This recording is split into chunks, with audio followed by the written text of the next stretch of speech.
자, 배당. 현금 배당, 여러분들 그 주식 배당 요 내용 나오다가 현물 배당을 지금 저 먼저 말씀을 드리는 건데, 자, 우리 뭐부터 먼저 얘기해 봐야 되냐면, 저는 요거부터 먼저 얘기하는 게 맞다고 필요해요. 보통 이제 이익이 나기 시작하면, 여러분들 그 오너분들이 저한테 물어보는 게 있어요. 회사 배당 내가 얼마 줘야 돼? 얼마나 주면 되는 거야? 딴 회사는 얼마나 줘? 내가 배당을 지금 주는 게 맞아? 아니면 배당 주지 말고 그 돈 갖고 재투자하는 게 맞아? 이런 질문들을 해요. 그럼 여러분이 조금 어떤 재무적인 어떤 그 지식이 있는 사람이라면 그런 분들한테 요렇게 의사결정하는 게 맞습니다라고 하는 어드바이스 정도는 줘야 될 거 아니겠어요. 자, 그 내용을 한번 얘기해 보고요. 배당을 줄 거냐 말 거냐 여러분들 거기 배당 결정 요인이 나오는데, 일단 뭐 복잡하게 나와 있지만 딴 거 보지 말고 여러분들 배당을 내가 얼마 줄 거냐 판단할 때 뭐가 제일 고려 요인이겠어요? 돈이 있어야 될 거 아니에요. 그래서 영업 현금 흐름을 고려해야 된다는 소리예요. 그게 좀 안정화가 돼 있어야 배당을 줄 수 있는 거지. 이게 뭐다 오래 반짝 났다고 배당 확 줘버리면 내는데 뭐가 없겠어요. 또 갑자기 적자나면은 그만큼 유보 캐시가 없기 때문에 유동성이 생길 거 아니겠어요. 그런 건 당연히 고려되는 건 너무나 당연한 거고. 또 우리나라 뭘 많이 본대요. 이거 내가 정리한 게 아니고 실제로 보시면은 여러분들 논문에 우리나라 경영자들이 배당을 줄 때 많이 고려하는 요인이 뭐냐라고 물어봤을 때 얘기 나온 거예요. 남이 얼마나 주는데? 우리나라 남 많이 보자. 남. 이 우리나라 가장 큰 문제죠. 남이 얼마나 배당 주나 보는 거. 이런 게 대표적인데, 재무적 관점에서 그래 볼게요. 2번하고 3번은 심리적인 느낌이고, 재무적 관점에서 내가 돈이 있을 때, 자, 돈이 있다는 것은 여러분들 이익잉여금이 늘어가고 캐시가 쌓였다는 소리예요. 그럼 여러분들 잉여금이 늘고 그만큼 캐시가 쌓였을 때 이걸 갖고 내가 할 수 있는 방법. 첫 번째 뭐 하는 거죠?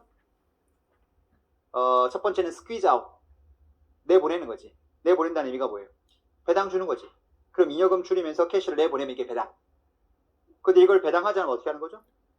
재투자. 재투자하게 되면 잉여금은 그대로 있는 거예요. 대신에 캐시가 줄면서 뭐가 되는 거죠? 밑에 심장으로 꽂히면서 유형자산이 되는 거죠. 그러면 여러분들 잉여금은 변동이 없는 이유가 뭐냐면 내가 이익이 났는데 현금으로 들어있으면 현금으로 유보되어 있는 거고, 이걸 재투자하게 되면 유무형 설비장치로 보다 내부 유보가 되어 있다고 말을 하는 거예요. 이해되시죠? 잉여금이 왠지 뭐 사람들은 재투자를 하게 되면 잉여금이 준다고 생각해요. 또 이익잉여금을 캐시랑 똑같은 금액에 생각한다고. 아니라는 거지. 잉여금은 번 이익을 쌓아놓은 거고 그게 캐시로 있을 수도 있고 뭐로 있을 수도 있고 재투자가 돼가지고 설비장치로 뭐다 회사에 유보가 될 수도 있고. 무슨 말인지 이해되죠? 그렇게 돼 있는 겁니다. 갈게요. 경영자 입장에서는 캐시를 스퀴즈아웃해서 배당을 줄 거냐, 아니면 이걸 다시 심장으로 내려가 재투자할 거냐. 여러분이 경영자입니다. 어떻게 하겠어요? 뭐가 가장 의사결정의 중요한 요인이겠어요? 배당을 내가 주는 게 맞는 거냐 아니면 물어볼 때 너무나 당연한 겁니다. 얼마를 주냐? 답 없어요. 회사 상황을 보고 판단해야 되는데, 내가 부채 비율도 정답이 없다라고 하는 말씀드렸던 기억나시죠? 다만 고려 요인은 있을 수 있다. 부채를 얼마나 갖다 쓸 거냐, 이것도 마찬가지입니다. 가지고 있는 캐시가 있는데 재투자 기회가 너무 없어요. B회사 재투자 기회가 너무 많아. 그럼 내가 현금을 들고 있을 때 내가 주주한테 배당을 주면 주주가 그 돈을 받아가지고 어디 재투자하겠죠. 근데 내가 그걸 배당을 주지 않고 내가 들고 있으면 내가 재투자하는 개념이에요. 그래서 항상 쉽게 비교하라고 그래요. 네가 들고 있어서 수익이 많이 나겠니? 주주가 지금 그걸 받아가서 재투자할 기회가 많은지 판단해보라고 해요. 근데 우리가 지금 너무나 앞으로 포텐 시장이 많아. 그럼 주주한테 뭐라고 하는 거죠? 주주 여러분, 지금 내가 현금 배당 줬을 때 당신들 지금 돈 받아가면은 요즘 금리가 한 2~3%가 뭐야? 1~2%도 안 되시죠? 근데 우리 회사 재투자하면요 평균 ROE가 한 10% 이상 나요. 어떠시겠어요? 저희가 재투자할까요? 배당 풀까요? 그거예요. 그래서 내가 지금 재투자 기회가 훨씬 많다.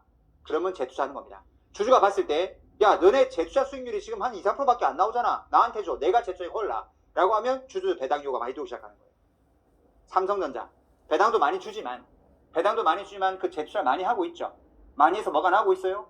수익이 많이 나오고 있죠. 그러니까 뭐다 배당에 대한 어떤 프레셔가 많이 안 올 수 있습니다. 어차피 수익을 많이 그래서 삼성전자 보시면은 여러분들 잉여금도 많이 쌓였지만 뭐도 많아요. 유무형이 엄청 쌓이는 거군요. 재투자를 해서 그만큼 뭐가 난 거다. 이익을 내주니까 그래 배당 안 줘도 돼. 그냥 네가 재투자해서 주가 올려.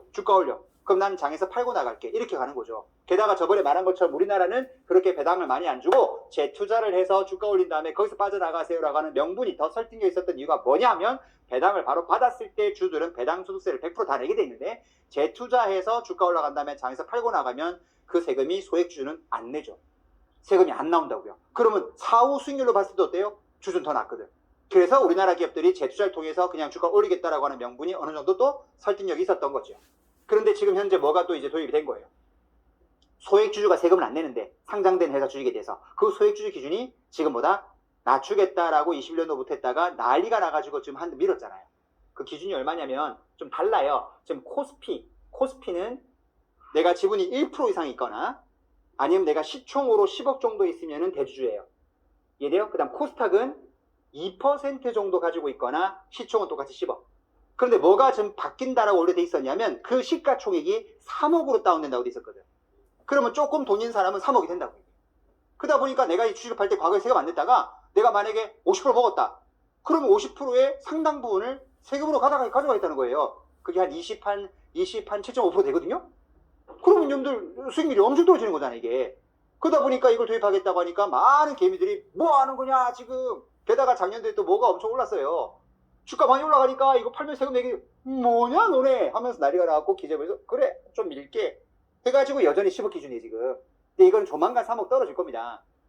정권이 바뀌지 않고서는 계속 10억으로 갈 이유가 없고 이거 3억 떨어질 건데 일단 기본적으로 아마 지금 이 세법 개정안으로는 계속 이제 점점 이제 소액주주의 범위가 줄어들 거다라고 하는 게 기대치가 되는 거니까 그러면 솔직히 주주 입장에서는 배당으로 받으나 장에서 주식을 팔고 나가나 어때요? 세금이? 큰 차이가 없어질 수 있겠죠. 그렇지 않겠어요? 그러면은 큰 구분 실익은 없게 되는 그런 상황이 지금 벌어지지 않을까. 물론 3억이 안 되시는 분은 걱정 안 해도 돼요. 우리 거의 다 해당 사항이 될 텐데 종목당이에요. 그러니까 뭐 해도 돼요? 뿌려도 되겠죠? 한 방에 몰빵하지 않으면 돼요. 한 방에 몰빵 안 하고 뿌리면은 또 그 사람도 다 뭐가 돼요? 그 회사 입장에 소액주주니까 그렇게 해도 괜찮아. 그래서 보통 증권사들이 그 1% 뭐 3억 10억 기준이 언제 판단이냐면 직전 연도 말 기준으로 따진다고. 그러면 전년도에 내가 지분을 들고 있을 때 그 회사 지분이 1%나 2% 아니면 10억 이상 들고 있으면 나는 대주주가 되는 거거든. 그럼 어떻게 하는 것도 하나의 방법일까? 조금 털어서 연말에 그걸 낮추는 거지. 그러면 그 다음 연도에 파는 것은 전부 다 뭐예요? 나는 소액주주인 거야. 이해돼요? 그래서 20년도 말에 그때 왜 3억 기준으로 계속 유하게 되면은 돈 많은 그 부자들이 3억 이하로 자기의 시총을 맞추기 위해서 지분을 많이 내놓을 거기 때문에 주가가 많이 빠지지 않겠냐라는 게 신문에 떴던 게 바로 그거예요. 다만 법 규정을 밀어준 거지. 그냥 10억으로 계속 할게. 그게 신문에 났던 규정입니다.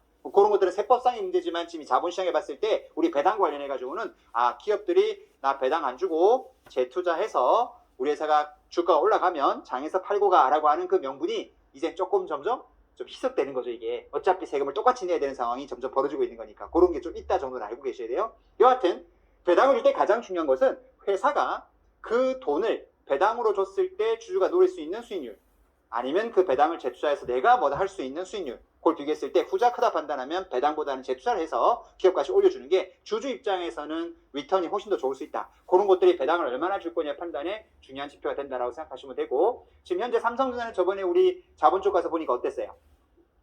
번 거에 대해서 내가 이만큼은 연구개발에 쓰겠습니다. 시설 확장에 쓰겠습니다. 자물쇠 채우는 다음에 나머지는 다 배당으로 다 풀었죠. 그래서 미처본 잉여금이 거의 3천만 원밖에 안 남아있는 형태를 받기 때문에 삼성전자는 상당 부분이 많은 부분을 뭐하고 있다?